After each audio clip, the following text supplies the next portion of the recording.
কি ব্যাপার এখনো আসতেছে না কেন? এত দেরি হয়ে গেল।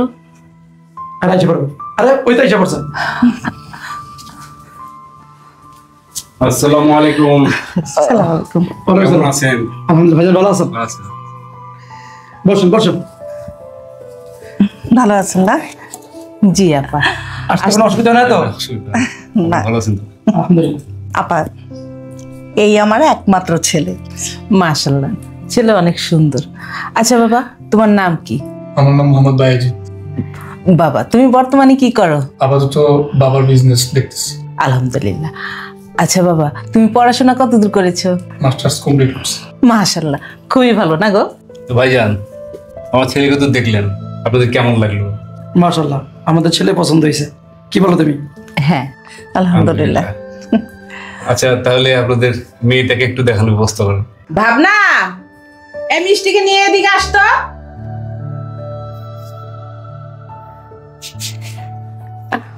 আপা, এই যে আমার মেয়ে। মাশাআল্লাহ। সালাম দে। আসসালামু আলাইকুম। ওয়ালাইকুম সালাম। বসু মা। আপা, আমার নিজের মেয়ে বলে বলছি না, আমার মেয়ে দেখতে শুনতে যেমন মাশাআল্লাহ সুন্দরী, গুণে লেখাপড়ায় সব দিক দিয়ে একদম নাম্বার ওয়ান। আর দেখেন তার চুল মাথা ভর্তি ঘন কালো কেশ। মাশাআল্লাহ। কিরে, তুই দাঁড়িয়ে আছিস কেন? যা মেহমানদের জন্য চা নাস্তার ব্যবস্থা কর। আচ্ছা মা, তোমার চুলগুলো দেখে আমার কেমন যেন মনে হচ্ছে, আসলে জন্ম থেকে কি তোমার চুলগুলো এরকম? হ্যাঁ ভাইজান, আপনি কি বলেন? এগুলো একদম আমার মেয়ের অরিজিনাল চুল। তাই নাকি? আমার কেমন যেন একটু সন্দেহ সন্দেহ মনে হচ্ছে। কি বলেন ভাইজান? না না, আমার মেয়ের চুল একদম অরিজিনাল চুল। আপা আপনি তো বলছিলেন যে আপনার একটাই মেয়ে, তাহলে এই মেয়েটাকে? আপা এটা আমার মেয়ে।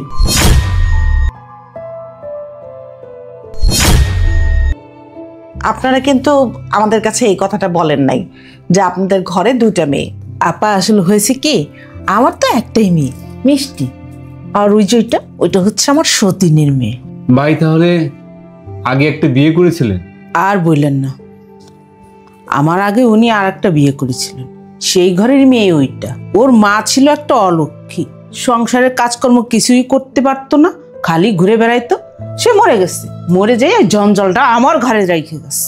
অলক্ষী অপায়া, নিজের মায়েরা খাইছে, এখন আমারে খাইতেছে। আচ্ছা ভাই সাহেব, আপা এইসব কথা বাদ দেন, আমার মেয়ের সম্পর্কে কিছু জানার থাকলে জিজ্ঞেস করেন। জি অবশ্যই। তা মা তুমি কতটুকু লেখাপড়া করেছো? বিএ পাশ করেছি। বাহ, খুব ভালো। আর তুমি আরবি পড়াশোনা তো করেছো তাই না? জি।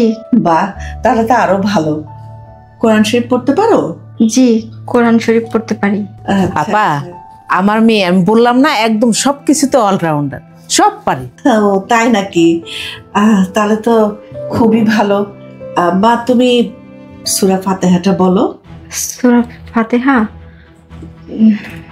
মিষ্টি, সূরা ফাতিহা বুঝতেছিস না? আলহামদুলিল্লাহ সূরা পড়। ও আলহামদুলিল্লাহ পড়। আলহামদুলিল্লাহি রাব্বিল আলামিন পড়। আলহামদুলিল্লাহি। আচ্ছা আচ্ছা, ঠিক আছে ঠিক আছে। তুমি সূরা ইখলাস বলো। সূরা ইখলাস। কুল হুয়াল্লাহু আহাদ আল্লাহুস সামাদ পড়। কুল হুয়াল্লাহু আহাদ। ঠিক আছে। তা মা তোমার কি নাম? জি, আমার নাম ভাবনা। বাহ, বেশ মিষ্টি নাম। তুমি কতটুকু পড়াশোনা করেছো মা? জি না, আসলে আমি ছোট থাকতে আমার মা মারা গেছে, তো আমি পড়াশোনা করতে পারিনি। যতদূর পড়েছি শুধু আরবি। আচ্ছা আচ্ছা। তুমি তো কোরআন শরীফ খতম করেছো তাই না? জি। বাহ মাশাআল্লাহ। আপা আমাদের কিন্তু মেয়ে পছন্দ হয়েছে। আলহামদুলিল্লাহ। কিন্তু ছোট মেয়েকে না, আপনার বড় মেয়েকে। কি বললেন?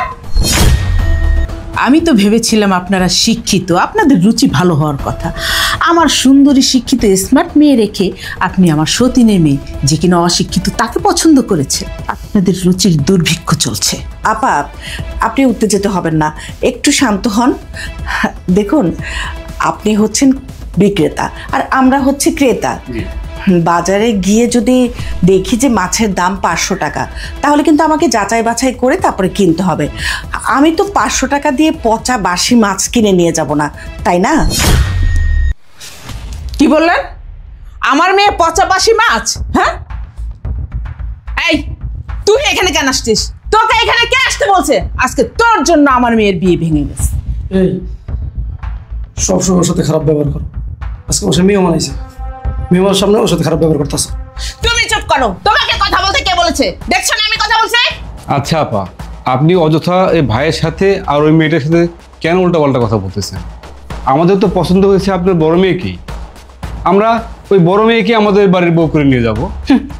ঠিক আছে, আপনাদের বড় মেয়ে পছন্দ হয়েছে, বড় মেয়ে বিয়ে করে নিয়ে যান, কোনো সমস্যা নেই। তবে একটা কথা কান খুলে শুনে রাখেন, বড় মেয়েকে যখন বিয়ে করাবেন তখন একবারে চিরতরের জন্য এই বাড়ি থেকে আপনার ছেলে হাত ধুয়ে চলে যাবে, কারণ কোনোদিন সে একটা দাওয়াত পাবে না আর কোনো কিছু পাবে না। আর এই যে সম্পত্তি দেখতেছেন, বিষয় আশায় দেখতেছেন, সব কিছু আমার ছোট মেয়ের নামে। ওই বড় মেয়ে একটা কানা করিও পাবে না। আর যদি আপনার ছেলে আমার মেয়েকে বিয়ে করতো, তাহলে আমি কি করতাম জানেন? আপনার ছেলেকে আমি প্রিন্স বানিয়ে রাখতাম, কারণ আমার যা আছে সব তো আমার মেয়েরই।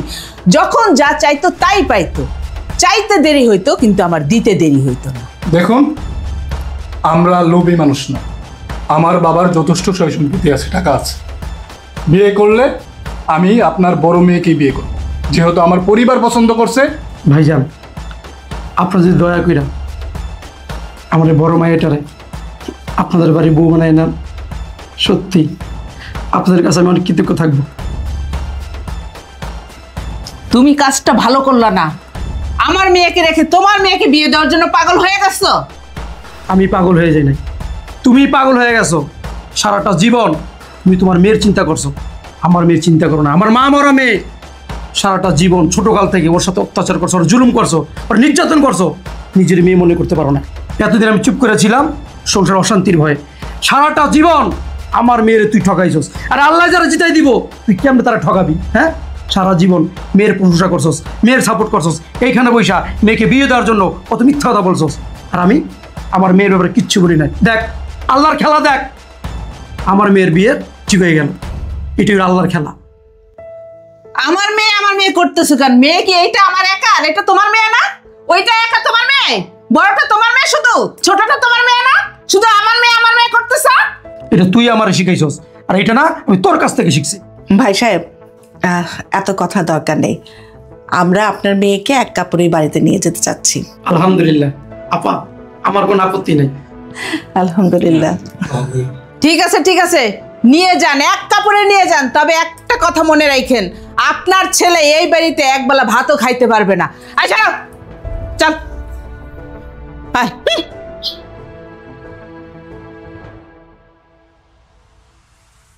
ভাইজান, তাহলে আগামী শুক্রবার আপনার মেয়েটাকে তুলে দেওয়ার ব্যবস্থা করেন আমাদের হাতে। ঠিক আছে আপা। ঠিক আছে।